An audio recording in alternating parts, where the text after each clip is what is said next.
ನಮಸ್ಕಾರ ಎಲ್ಲರಿಗೂ. ಮಹಾಶಿವರಾತ್ರಿ ಬಂದಾಯಿತು. ರಾತ್ರಿಯೆಲ್ಲ ಶಿವಸ್ಮರಣೆ ಮಾಡುತ್ತಾ ಜಾಗರಣೆ ಮಾಡಿ ಬೆಳಗ್ಗೆ ಮಹಾದೇವನ ಪ್ರಸಾದ ತಿಂದು ಶಿವ ಮೆಚ್ಚೋ ಕೆಲಸನ ಯಾವಾಗಲೂ ಮಾಡೋಣ, ಏನಂತೀರಿ? ಜಾಗರಣೆ ಮುಗಿದ್ಮೇಲೆ ಮಹಾಪ್ರಸಾದ ಆದಮೇಲೆ ಒಂದು ಡ್ರೈ ಫ್ರೂಟ್ ಬರ್ಫಿ, ಗೋಂದಿನ ಡ್ರೈ ಫ್ರೂಟ್ ಬರ್ಫಿ ತಿಂದರೆ ಹೇಗಿರುತ್ತೆ ಅಲ್ವಾ? ಬಾಯಿಗೂ ರುಚಿ, ದೇಹಕ್ಕೂ ಶಕ್ತಿ. ಮತ್ತೆ ತಡ, ಶುರು ಮಾಡೋಣ. ಮೊದಲಿಗೆ ಬಾಣಲಿ ತಗೊಂಡು 2 ಟೇಬಲ್ ಸ್ಪೂನ್ ತುಪ್ಪ ಹಾಕೊಳ್ಳಿ. ಆಮೇಲೆ ಒಂದು 1/4 ಕಪ್ಪು ಬಾದಾಮ್ ಗೋನ್ನು ಹಾಕೊಳ್ಳಿ. ಆಮೇಲೆ ಬಾದಾಮ್ ಗೋನ್ನ ತುಪ್ಪದಲ್ಲಿ ಹುರ್ಕೊಳ್ಳೋಕೆ ಶುರು ಮಾಡಿ.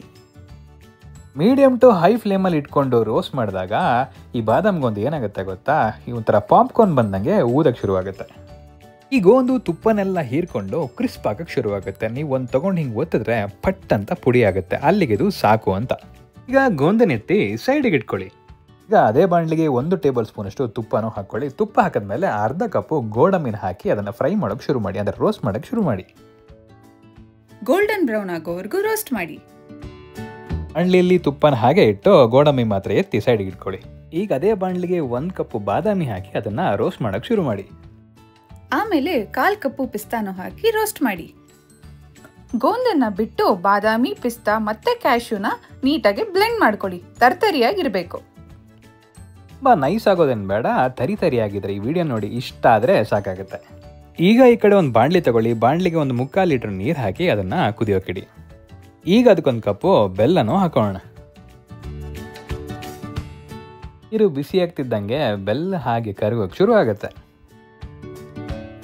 ಚೆನ್ನಾಗಿ ಬೆಲ್ಲ ಕರಗೋವರೆಗೂ ಅದು ಹಾಗೆ ಕುದೀಲಿ ಬಿಡಿ. ಈಗ ಬೆಲ್ಲ ಎಲ್ಲ ಕರಗಿ ಲೈಟಾಗಿ ಪಾಕ ಬರಲಿಕ್ಕೆ ಶುರುವಾಗಿದೆ. ಈಗ ಒಂದು ಮಿಕ್ಸಿ ಜಾರದಲ್ಲಿ 10 ಅಂಜೂರ ಹಾಕಿ ಅದನ್ನು ಪುಡಿ ಮಾಡ್ಕೊಳ್ಳಿ. ಈಗ ಅದನ್ನು ಆವಾಗಲೇ ಪುಡಿ ಮಾಡ್ಕೊಂಡ್ವಲ್ಲ, ಡ್ರೈ ಫ್ರೂಟ್ದೆಲ್ಲ ರೋಸ್ಟ್ ಮಾಡಿ ಪುಡಿ ಮಾಡ್ಕೊಂಡ್ವಲ್ಲ, ಅದಕ್ಕೆ ಹಾಕಿ ಮಿಕ್ಸ್ ಮಾಡಿ. ಈಗ ಈ ಪುಡಿ ಮಾಡ್ಕೊಂಡಿದ್ನೆಲ್ಲ ಬೆಲ್ಲದ ಪಾಕಕ್ಕೆ ಹಾಕಿ ಚೆನ್ನಾಗಿ ಮಿಕ್ಸ್ ಮಾಡಬೇಕು. ಮಿಕ್ಸ್ ಮಾಡೋ ಮುಂಚೆ 1/2 ಕಪ್ಪು ಕೊಬ್ಬರಿನೂ ಹಾಕ್ಕೊಳ್ಳಿ. ಜೊತೆಗೆ 1/4 ಕಪ್ಪು ಒಣ ದ್ರಾಕ್ಷಿನೂ ಹಾಕೊಂಬಿಡಿ. ಇವಾಗ ಏನು ಮಾಡಿ ಗೊತ್ತಾ, ಆವಾಗಲೇ ರೋಸ್ಟ್ ಮಾಡ್ಕೊಂಡ್ರಲ್ಲ ಗೋಂದನ್ನು ಹಾಕಿ ಚೆನ್ನಾಗಿ ಮಿಕ್ಸ್ ಮಾಡಿಬಿಡಿ. ನೀವು ಗೋನ್ನ ಸರಿಯಾಗಿ ರೋಸ್ಟ್ ಮಾಡ್ಕೊಂಡಿಲ್ಲ ಅಂತಂದರೆ ಹಲ್ಲಿಗೆ ಸಿಕ್ಕಾಬಟ್ಟೆ ಅಂಟ್ಬಿಡುತ್ತೆ ಕಣ್ರಿ. ಹಾಗಾಗಿ ತುಂಬ ಹುಷಾರಾಗಿರಿ. ಅಯ್ಯೋ, ಏಲಕ್ಕಿ ಪುಡಿ ಹಾಕೋದು ಮರ್ತ್ಬಿಟ್ಟಿದೆ ಕಣ್ರಿ. ನೀವು ಬೆಲ್ಲ ಕುದಿಯುವಾಗಲೇ ಅದನ್ನು ಹಾಕಿಬಿಡಿ. ನಾವು ಲೇಟಾಗಿ ಹಾಕ್ತಾಯಿದ್ದೀವಿ ಅಷ್ಟೇ. ಜೊತೆಗೆ 1 ಸ್ಪೂನ್ ತುಪ್ಪನೂ ಹಾಕಿ ಚೆನ್ನಾಗಿ ಮಿಕ್ಸ್ ಮಾಡಿ.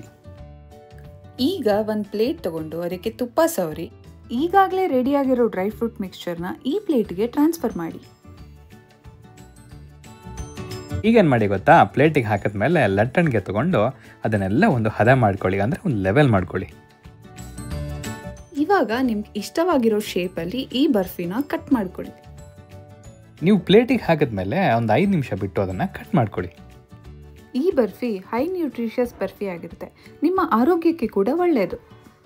ರಾತ್ರಿಯೆಲ್ಲ ಜಾಗರಣೆ ಮಾಡಿ ಬೆಳಿಗ್ಗೆ ಶಕ್ತಿ ಬೇಕಲ್ವೇ, ಅದಕ್ಕೆ ಮಹಾಪ್ರಸಾದ ಆದಮೇಲೆ ಒಂದೇ ಒಂದು ಬರ್ಫಿ ತಿಂದರೆ ಆಹಾ, ಅದ್ಭುತವಾಗಿರುತ್ತೆ. ಈ ರೆಸಿಪಿ ನಿಮ್ಗೆ ಇಷ್ಟ ಆಗಿದ್ರೆ ದಯವಿಟ್ಟು ಲೈಕ್ ಮಾಡಿ, ಶೇರ್ ಮಾಡಿ ಆ್ಯಂಡ್ ಕಮೆಂಟ್ ಮಾಡಿ. ಹೊಸಬ್ರಾಗಿದ್ದರೆ ಸಬ್ಸ್ಕ್ರೈಬ್ ಮಾಡೋದಂತೂ ಮರಿಬೇಡಿ. ಸದ್ಯಕ್ಕೆ ಈ ರೆಸಿಪಿನ ನೀವು ಟ್ರೈ ಮಾಡಿ. ನಮ್ಮಪ್ಪಂಗೆ ಈ ಬರ್ಫಿ ಸಿಕ್ಕಾಪಟ್ಟೆ ಇಷ್ಟ, ಅವ್ರಿಗೆ ಮಾಡಿಕೊಡ್ಬೇಕಂತೆ. ಹಾಗಾದರೆ ಮತ್ತೆ ಸಿಗೋಣ.